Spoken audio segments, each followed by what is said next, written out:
ইরানের আকাশে ঝলসে গেল 10টি ইসরায়েলি যুদ্ধবিমান। মাত্র 1 ঘন্টার ইতিহাসে বদলে দিল ইরান। মধ্যপ্রাচ্যের আকাশে চরম উত্তেজনা। মাত্র 1 ঘন্টায় ইরানের আকাশসীমায় 10টি ইসরায়েলি যুদ্ধবিমান গুঁড়িয়ে দিল ইরানি প্রতিরক্ষা ব্যবস্থা। বিশ্লেষকরা বলেছেন, এই সাফল্য শুধু সামরিক নয়, এটি মনোবলের বড় বিজয়।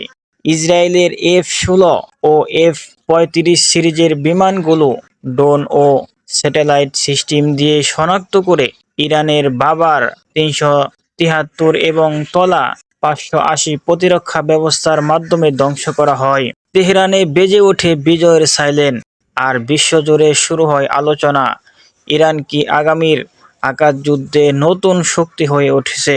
1 ঘন্টার ব্যবধানে বদলে গেল যুদ্ধের গতি।